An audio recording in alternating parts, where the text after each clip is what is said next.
Students 406 পেজের ম্যাথের solution করছিলাম। তো আমরা এর আগের ক্লাসে 5, 6, 7, 8 চারটে জায়গায় সলভ করেছি।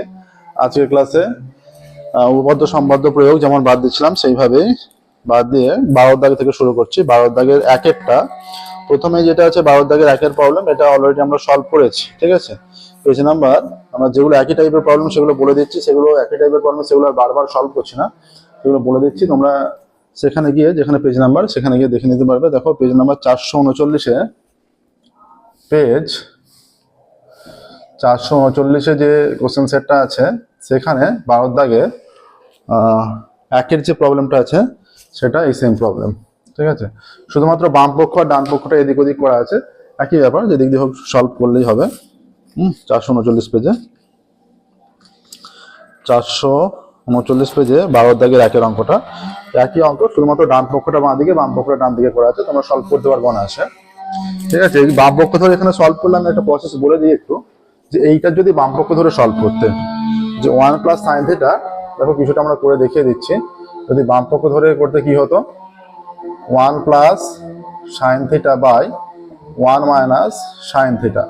এটার জন্য কি করা হবে, যে 1 মাইনাস সাইন থিটা, তো 1 প্লাস সাইন থিটা দিয়ে ওপর নিচে গুণ করো। এখানে 1 plus sine theta into 1 plus sine theta হলো। এইটা হচ্ছে a plus B, a minus B, a square minus B square formula. তার মানে 1 স্কোয়ার 1 আর সাইন স্কোয়ার থিটা, আর এটা হয়ে যাচ্ছে 1 প্লাস সাইন থিটা তার হোল স্কোয়ার। তাহলে এইটা হয়ে যাচ্ছে 1 প্লাস সাইন থিটা তার whole square by 1 minus sine square theta মানে কস স্কোয়ার থিটা। তো আমরা দুটোই স্কোয়ার আছে, স্কোয়ারের মানে আমরা একটা স্কোয়ারের মধ্যে যদি নিয়ে নিই 1 plus sine theta by cos theta তার হোল স্কোয়ার। এবার পার্ট পার্ট করে ডিভাইড করলে 1 বাই কস থিটা প্লাস এটা হয়ে যাচ্ছে sine theta by cos theta তার হোল স্কোয়ার। তার মানে চলে আসছে 1 বাই কস মানে সেক থিটা, আর সাইন বাই কস মানে tan theta, sec theta plus tan theta তার হোল স্কোয়ার। দেখো বাম পক্ষ থেকে ডান পক্ষ চলে এলো, প্রমাণ হয়ে গেল, আমরা করেই দিলাম। তো ডান পক্ষে এটা দেওয়া আছে, লিখবে বাম পক্ষ সমান ডান পক্ষ প্রমাণিত। দুইয়ের জায়গাটা দেখো, এটা ওই পেজেও আছে, অঙ্কগুলো রিপিট হচ্ছে, যেগুলো রিপিট হচ্ছে সেগুলো খুব ভালো করে প্র্যাকটিস করবে।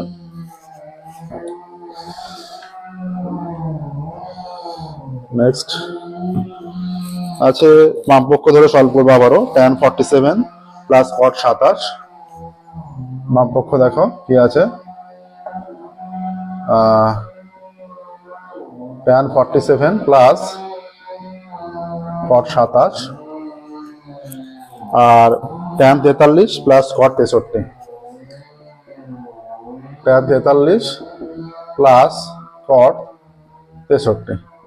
ডান পক্ষের যে প্রমাণটা আছে দেখো, ডান পক্ষের প্রমাণে যেটা নিয়ে যেতে বলেছে যে tan 47 into cot 27, tan 47 into cot 27, তাহলে প্রত্যেকটা অ্যাঙ্গেলকে আমরা 47 আর 27 ডিগ্রিতে নিয়ে যেতে চেষ্টা করবো, তাহলেই সলভটা সহজে হয়ে যাবে। এই শেষের দুটো যে মান আছে 43 আর 63, এইরকম অ্যাঙ্গেল তো নেই ডান পক্ষে যেটা দেখাতে বলেছে, তাহলে এই অ্যাঙ্গেলগুলোকে আমরা ঘুরিয়ে নেবো 47 আর 27। এইটা tan 47 প্লাস tan 27, এই টাইপের আমরা একটা অঙ্ক করেছিলাম সলভ। ঠিক আছে, অ্যাঙ্গেলগুলো শুধু একটু অন্য ছিল, বোধহয় 63, 67 ডিগ্রি এরকম ছিল, 67 ডিগ্রি, হ্যাঁ, 27 ডিগ্রি এরকম ছিল। আচ্ছা, tan 43টাকে করে নিচ্ছি 90 মাইনাস 47 প্লাস cot 63টাকে, 63 মানে কত, 90 থেকে 27 বিয়োগ করলে 63 হয়, এই আকারে লিখে দিলাম। এইটা হচ্ছে tan 47 plus cot 27, tan 90 minus theta cot theta মানে cot 47 হয়ে যাচ্ছে, আর cot 90 minus theta tan theta tan 27 হয়ে যাচ্ছে।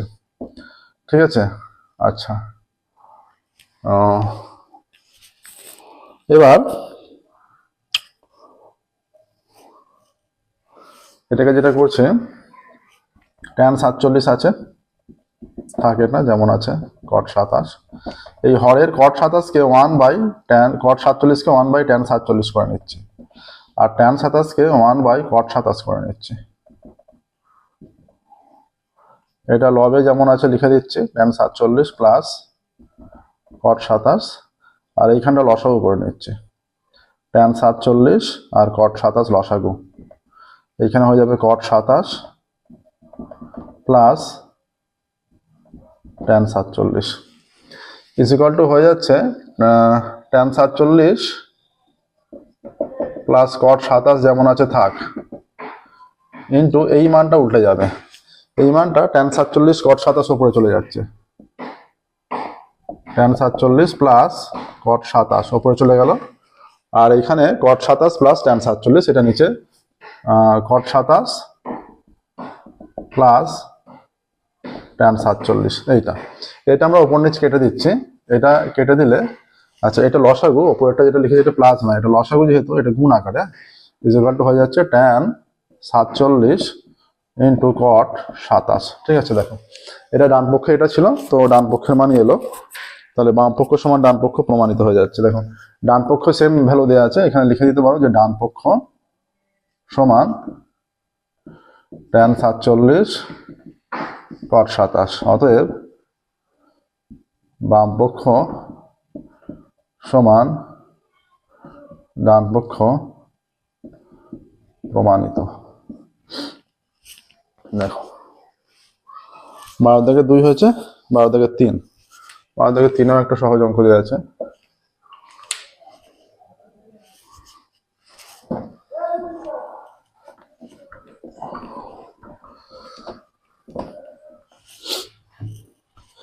Three tan 30 plus y x tan 30 plus y cot 30,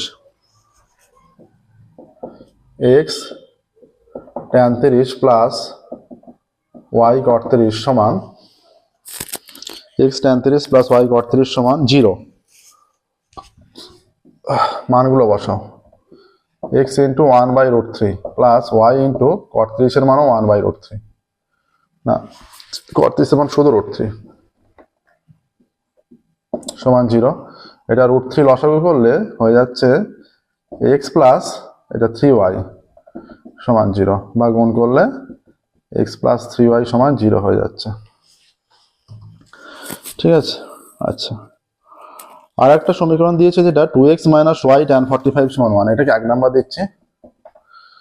আর একটা দিচ্ছে 2x minus y tan 45, 2x minus y tan 45 সমান 1 বলা আছে, তাই তো? আচ্ছা তাহলে এখানে tan 45 এর মান বসিয়ে দাও, বা 2x minus y tan 45 1 is equal to 1, বা 2x মাইনাস y সমান 1 হয়ে যাচ্ছে, 2x মাইনাস y সমান 1, এটাকে 2 দাও। আচ্ছা এটাকে 2 কে আমরা এটাকে এর সঙ্গে কাটবো বলে 3 দিয়ে গুণ করছি, এটা হয়ে যাচ্ছে 6x মাইনাস 3y সমান 3, এটাকে 3 নাম্বার নামকরণ করে দিচ্ছি। এবার 1 প্লাস 3 করছি, 1 প্লাস 3 করে পাই, একে আছে x প্লাস 3y সমান 0, 3 আছে 6x মাইনাস 3y সমান 3, 3y কেটে গেল, এইটা আছে 7x ইজ ইকুয়াল টু 3, বা x ইজ ইকুয়াল টু 3/7, এর একটা ভ্যালু এলো, দেখো x এর 3/7 একটা মান আসছে। এখানে তোমাদের অ্যান্সার দেওয়া আছে x এর মান 1/3, y এর মান 1/3। আচ্ছা আমরা একবার চেক করে নিচ্ছি।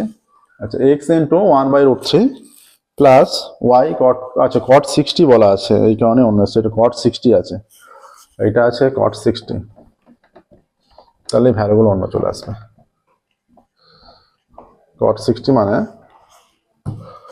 cot 60 মান cot 60, এটার মান 1/√3, তাহলে √3 লসাগু x প্লাস y সমান 0, বা x প্লাস y সমান 0ই চলে আসছে। ঠিক আছে, এটাকে তাহলে আর গুণ করার দরকার নেই কোনো কিছু দিয়ে, এটা করার দরকার নেই, এখানে লিখলে হবে 1 প্লাস 2 করে পাই।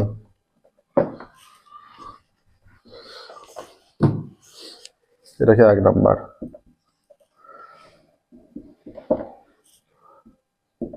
x plus y is equal to 0, আর 2x minus y is equal to 1 কেটে দিলে 3x ইজ ইকুয়াল টু 1, বা x ইজ ইকুয়াল টু 1/3। ঠিক আছে, তাহলে 1 থেকে পাচ্ছি, 1 থেকে পাই x এর মান 1/3 প্লাস y সমান 0, বা y is equal two minus 1/3, অতএব x is equal to 1/3, y is equal two minus 1/3। ঠিক আছে, এই দুটো মান আসছে। এক্স আর ওয়াই এর সমাধান করে এটাই মান। X equal to 1/3, y equal to -1/3। 12 দাগের হলো, 13 দাগে চলে যাচ্ছে।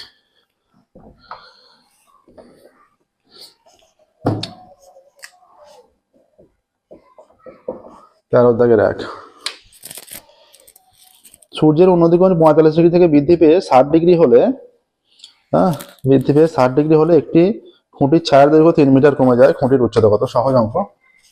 এইটা মনে করো খুঁটির উচ্চতা, এটা 45 ডিগ্রি থাকা অবস্থায় ছায়ার দৈর্ঘ্য, মানে এই এ বি খুঁটি, তার ছায়ার দৈর্ঘ্য হয়ে যাচ্ছে বিসি।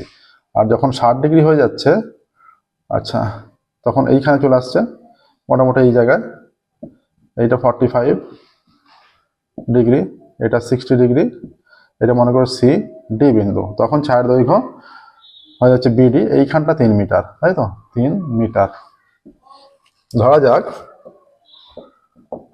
ধরা যাক এ বি খুঁটি এবং কি হচ্ছে, সূর্যের উন্নতিকোণ 45 ডিগ্রি থেকে 60 ডিগ্রি হচ্ছে এ বি খুঁটি। আচ্ছা, এখানে সূর্যের উন্নতিকোণ 45 ডিগ্রি থেকে 60 ডিগ্রি হলে খুঁটির ছায়ার দৈর্ঘ্য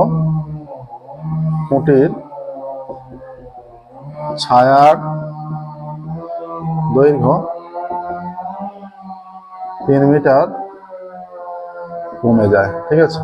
অতএব সিডি সমান 3 মিটার, কোণ এ সি বি সমান 45 ডিগ্রি, আর কোণ এ ডিবি সমান 60 ডিগ্রি, ঠিক আছে? এডিবি সমান 60 ডিগ্রি। আচ্ছা, এবার খুঁটির উচ্চতা চেয়েছেন। ত্রিভুজ এবিডি থেকে পাই tan 60 is equal to AB by BD। tan 60 মানে √3, ABটা আমরা জানি না, আর BDটাও অজানা, ঠিক আছে? বা √3 into BD is equal to AB, বা BD is equal to AB by √3, ঠিক আছে? BD is equal to AB by √3। এবার ত্রিভুজ ABC থেকে পাই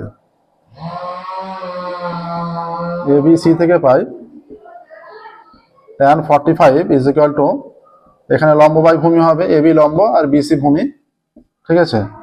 আচ্ছা, tan 45 মানে 1, ABটা যেমন আছে AB বসাই, আর BCটাকে ভেঙে নিচ্ছি, BD প্লাস BC, ঠিক আছে? কোনাকুনি গুণ করে দিচ্ছি, তাহলে এটা বিডির জায়গায় আমরা বসিয়ে দিচ্ছি, একই সঙ্গে বিডির জায়গায় AB বাই √3, এখানে ABটা বাঁদিকে লিখছি কোনাকুনি গুণ করে, এখানে কিছু নেই মানে 1 আছে, তাহলে ABটা বাঁদিকে হয়ে গেল, আর এই বিডির জায়গায় লিখে দিচ্ছি AB বাই √3, এই যে এখানে যেটা পেয়েছি AB বাই √3 প্লাস BC সমান 3, ঠিক আছে? আচ্ছা, লসাগু করলে এইদিকে, বা এটা হয়ে যাচ্ছে AB সমান, AB is equal to এদিকে √3 লসাগু, তাহলে এটা হয়ে যাবে AB প্লাস 3√3, ঠিক আছে? বা এটা গুণ করলে √3AB is equal to AB plus 3√3। এইখানটা একটু ক্যালকুলেশনটা করতে হবে, এই জায়গাটা একটু মুছে দিচ্ছি ক্যালকুলেশনের জন্য। তাহলে √3AB মাইনাস AB সমান এটা 3√3 হয়ে যাচ্ছে, বা √3 মাইনাস 1 ইন্টু AB সমান 3√3, বা AB সমান হয়ে যাচ্ছে 3√3 বাই √3 মাইনাস 1, ঠিক আছে? বা এখানে হয়ে যাচ্ছে AB ইজ ইকুয়াল টু, তাহলে এখানে যে কাটবো সে কেটে আমরা সুবিধা পাচ্ছি না, কারণ যদি ওপর নিচে এই যে করণীয় যদি করি √3 প্লাস 1 দিয়ে ওপর নিচে গুণ করে, এখানে কোনো 2 নেই, নিচেটা আমরা 2 পাবো, a plus B square minus B square formula ফেলে 3 মাইনাস 1 2, কিন্তু এখানে 2টাকে তো কারোর সঙ্গে কাটতে পারছি না, তাই মান বসিয়ে দিচ্ছি।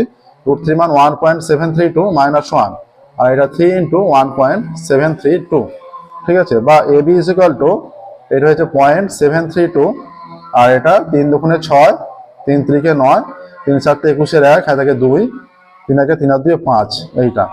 আচ্ছা, এইখানে তিনটে সংখ্যার আগে দশমিক তুলে দেওয়া হলো, তিনটে শূন্য, তিনটে সংখ্যার আগে দশমিক, তিনটে শূন্য তুলে দেওয়া হলো, এইটা কেটে গেল।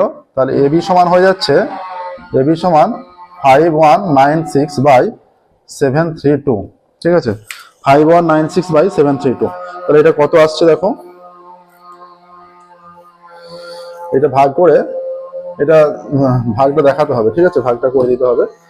আচ্ছা, 732 দিয়ে 5196, এটা অবশ্যই 7 দিয়ে যাচ্ছে, 7 7 49। আচ্ছা, 7 2 14 4, হাতে থাকে 1, 7 2 14 4, হাতে থাকে 1, 3 7 21 1, 22 2, হাতে থাকে 2, 7 7 49 আর 2 51, ঠিক আছে। আচ্ছা, 2 এ 6, 6 2 কয় না 7 এ 9, একটা দশমিক শুনছি শূন্য, তাও এর চেয়ে কম হচ্ছে, আর একটা শূন্য খাচ্ছি শূন্য, ঠিক আছে, 7200। তাহলে এটা 9 খাবে অবশ্যই, বোঝাই যাচ্ছে। 9 খেলে 9 2 18 8, হাতে থাকে 1, হ্যাঁ, 3 9 27 আর 1 28 8, হাতে থাকে 2, 7 9 63 আর 2 65, 8 10 2 10, হাতে থাকে 1, 8 9 9 10 1 10, হাতে থাকে 5 6 6 6 12, হাতে থাকে 6 7, আবার দশমিকের জন্য শূন্য। এটা খেতে চলেছে 8, 8 খাবে 27 56, 8 8 2 16 6, হাতে থাকে 1, 8 2 16 6, তাহলে 7.098 হচ্ছে, ঠিক আছে। 7 2 ঘর আমরা দশমিকের পর নিলে 7.098, তাহলে AB = 7.098।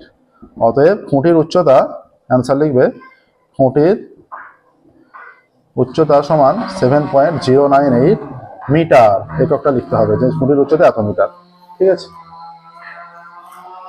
দেখো তাহলে আজকের ক্লাসে এটা 13 দাগের 1 হলো, 13 দাগের 2 এর অঙ্ক। আচ্ছা, আরো একটা অঙ্ক আছে, এটা এক একটা হচ্ছে।